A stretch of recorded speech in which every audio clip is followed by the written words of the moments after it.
أعوذ بالله من الشيطان الرجيم. بسم الله الرحمن الرحيم.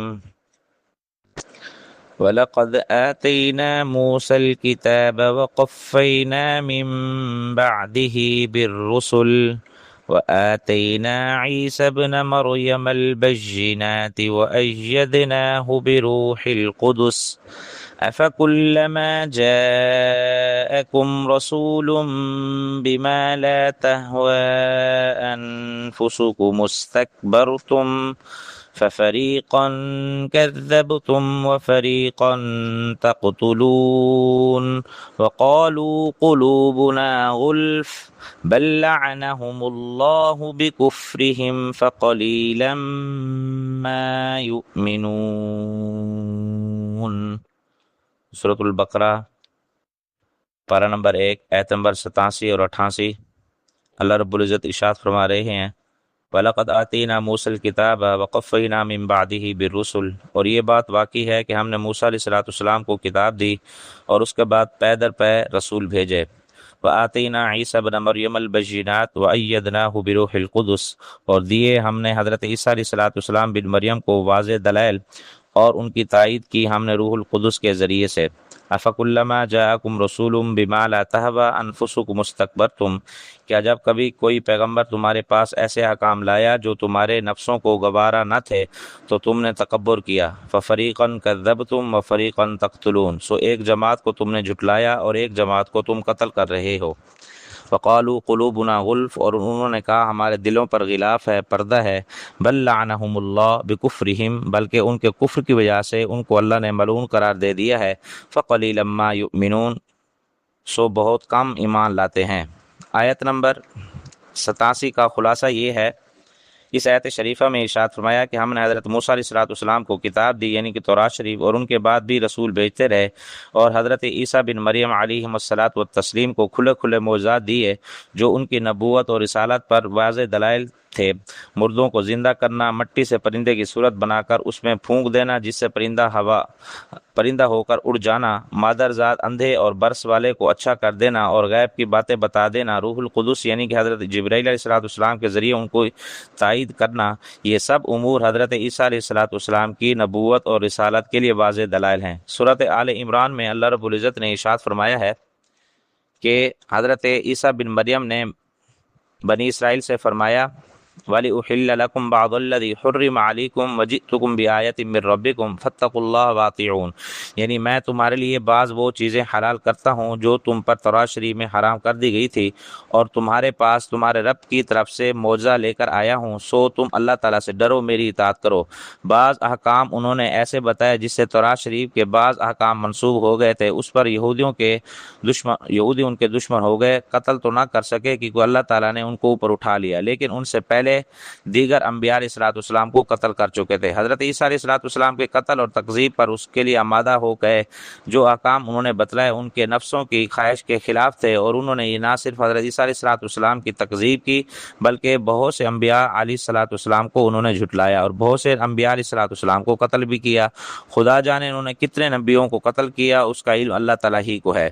قرآن مجید میں فرمایا حضرات انبیاء علیہ السلام کے قتل اور تکذیب کے در پہ یہودی اس لیے ہو جاتے تھے جو حکام اللہ تعالیٰ کی طرف سے بتاتے تھے اور ان کے نفسوں کو نہیں بھاتے تھے اور ان کی طبیعت کے خلاف ہوتے تھے، لہٰذا ان کی تکذیب تو کرتے تھے، قتل بھی کر دیتے. تفسیر ابن کثیر میں لکھا ہے قتل کا تذکرہ فرماتے ہوئے مضارع کا صیغہ یعنی کہ تقتلون لایا گیا، قاتلہم صیغہ ماضی کا نہیں لایا گیا. اس میں اس پر دلالت ہے کہ آئندہ بھی تم ایسی حرکت سرزد ہوگی تم سے.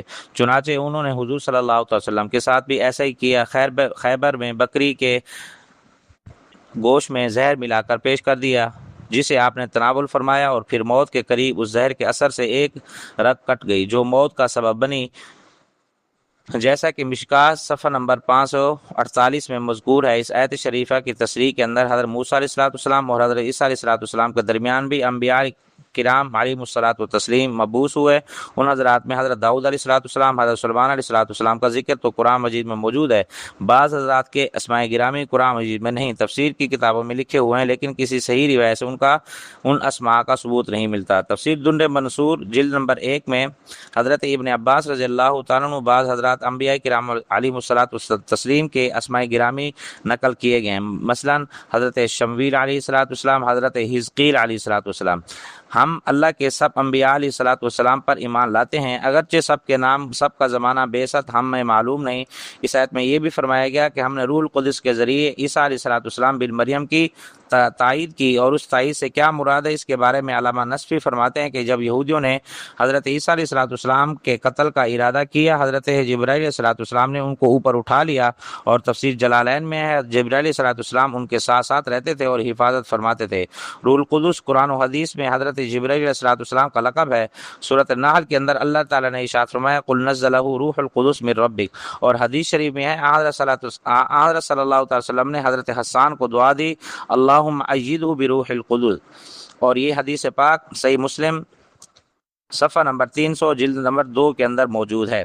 اور اسی طرح آیت نمبر 88 کا خلاصہ یہ ہے، یہودی اسلام قبول نہیں کرتے تھے، خاتم النبیین صلی اللہ تعالی وسلم پر ایمان نہیں لاتے تھے، اور آپ کی سچائی کی علامات اور معجزات دیکھ کر بھی منحرف ہو گئے تھے، اور گمراہی کو اپنے لیے کمال اور باعث فخر سمجھتے تھے، اور کہتے تھے کہ ہم ایمان لانے والے نہیں، ہمارے دلوں پر غلاف چڑھے ہوئے ہیں اور پردے پڑے ہوئے ہیں، کسی کی بات ہمارے دلوں پر اثر نہیں کر سکتی، اپنے دین کے علاوہ ہم کوئی دوسرا دین قبول نہیں کر سکتے۔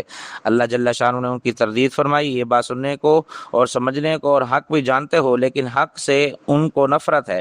اللہ تعالیٰ نے ان کو ملعون قرار دے دیا، لعنت اور پھٹکار میں گرفتار ہیں، دلوں پر پردے اور غلاف کچھ نہیں، کفر کی پھٹکار اور لعنت کے سبب ایمان سے محروم ہیں۔ سورۃ مائدہ کے اندر اللہ تعالیٰ نے ارشاد فرمایا بل طبع اللہ علیہا بکفرہم، یعنی اللہ تعالیٰ نے ان کے کفر کی وجہ سے ان کے دلوں پر مہر لگا دیے۔ غرض یہ ہے کہ کفر میں ان کی پختگی لعنت اور پھٹکار اور دلوں پر مہر لگ جانے کا سبب ہے، جس پر وہ فخر کر رہے ہیں۔ اللہ تعالیٰ حفاظت فرمائے۔ یہ جو فرمایا کہ بہت کم ایمان لاتے ہیں، اس کا مطلب یہ ہے کہ اللہ تعالیٰ اور آخرت پر ایمان لاتے ہیں، جو حضرت موسیٰ علیہ الصلوۃ والسلام کی شریعت میں بھی تھا، لیکن تمام انبیاء کرام علیہ الصلوۃ والسلام پر بھی ایمان لانے کا جو حکم دیا گیا ہے، جن کو حضرت محمد رسول اللہ صلی اللہ علیہ وسلم کی ذات گرامی بھی ہے، اس سے منکر ہو گئے۔ ایک نبی کی تکذیب بھی کفر ہے، تھوڑا سا ایمان آخرت میں کام نہیں دے گا۔ بعض مفسرین نے فَقَلِيلًا مَا يُؤْمِنُونَ کا بھی یہ بھی معنی بتایا کہ ان میں سے بہت کم لوگ ہیں جو ایمان لائیں گے۔ اللہ تعالی ہمیں ایمان والا بنائے، آمین۔ وآخر دعوانا الحمدللہ رب العالمین۔